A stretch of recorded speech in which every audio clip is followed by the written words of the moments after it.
धरती पर 7 महाद्वीप हैं और ये तस्वीर 2 महाद्वीप की है। तीनों तस्वीर में मौसम की मार दिख रही है। तीनों जगहों पर ग्लोबल वार्मिंग का असर दिख रहा है। पूर्वी अफ्रीका के कई देशों में भीषण सूखा पड़ रहा है। लोग दाने दाने को मोहताज हैं। पानी नहीं होने की वजह से लोग त्राहिमाम त्राहिमाम कर रहे हैं।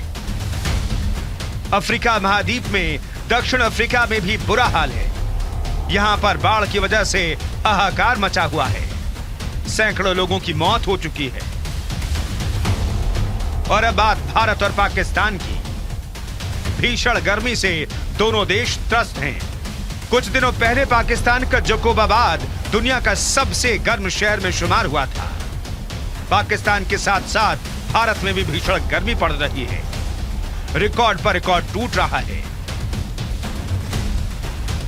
दुनिया ग्लोबल वार्मिंग से परेशान है। इसी बीच संयुक्त राष्ट्र के विश्व मौसम विज्ञान संगठन ने एक रिपोर्ट जारी की है।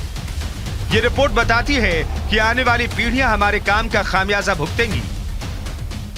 State of the global climate in 2021 नाम से जारी रिपोर्ट में चेतावनी दी गई है कि अगर लोग अब नहीं सुधरेंगे तो धरती पर काफी भयावह परिणाम देखने को मिल सकते हैं। रिपोर्ट में कहा गया है वर्ष 2021 के दौरान जलवायु परिवर्तन के 4 प्रमुख संकेतकों ग्रीन हाउस गैस की सघनता, समुद्री जलस्तर में वृद्धि, महासागर का बढ़ता तापमान और समुद्री अम्लीकरण ने नया रिकॉर्ड बनाया है। संयुक्त राष्ट्र की रिपोर्ट के मुताबिक वातावरण में अभी और भी बदलाव होंगे। आने वाले दिनों में धरती और भी गर्म होगी।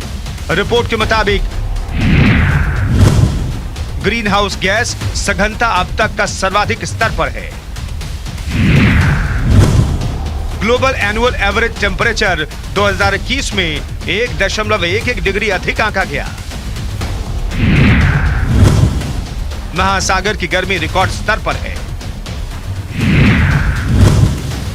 महासागर का अम्लीकरण बहुत तेजी से हुआ है। औसत समुद्री जलस्तर वर्ष 2021 में रिकॉर्ड ऊंचाई पर पहुंच गया। पिछले 30 साल में समुद्री जल स्तर दोगुना हो गया है। क्लाइमेट चेंज का सीधा असर आम लोगों पर पड़ रहा है। ऐसे में इस पर जितना जल्द हो सके कंट्रोल करने की जरूरत है, नहीं तो आने वाले दिनों में आम लोगों पर भी और व्यापक असर पड़ेगा। यही वजह है कि यूएन चीफ एंटोनियो गुटेरेस ने ऊर्जा उत्पादन को बदलने पर बल दिया है। वैश्विक तापमान वृद्धि को 1.5 डिग्री सेल्सियस तक सीमित करने के लिए हमें अक्षय ऊर्जा में तेजी लाने और ऊर्जा उत्पादन को बदलने की जरूरत है। कई देशों में सौर और पवन पहले से ही ऊर्जा का सबसे सस्ता स्रोत है। नवीकरणीय ऊर्जा क्षेत्र जीवाश्म ईंधन क्षेत्र की तुलना में 3 गुना अधिक रोजगार पैदा करता है। कुछ दिन पहले अमेरिकी अंतरिक्ष एजेंसी नासा और national oceanic and atmospheric administration यानी NOAA ने एक रिपोर्ट जारी की थी, जिसमें दावा किया गया था कि अगले 28 साल यानी 2050 तक दुनिया भर के समुद्र का जलस्तर ऐतिहासिक तौर पर बढ़ जाएगा। 28 साल में समुद्री जलस्तर 1 फीट बढ़ जाएगा। समुद्र के किनारे वाले कई शहरों के डूबने का खतरा है। भारत के समुद्र किनारे वाले शहर पर भी असर पड़ेगा। मुंबई, मैंगलोर, चेन्नई, तूतीकोरिन का तटीय इलाका काफी छोटा हो जाएगा।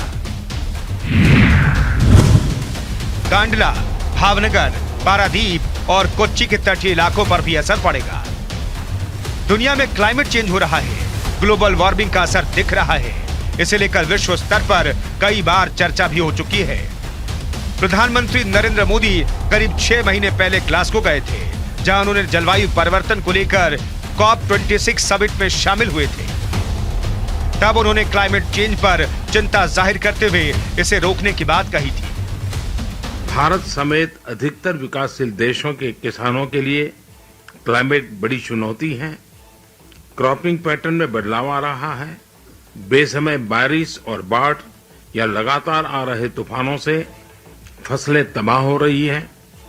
पेयजल के स्रोत से लेकर अफोर्डेबल हाउसिंग तक सभी को क्लाइमेट चेंज के खिलाफ रेजिलिएंट बनाने की जरूरत है।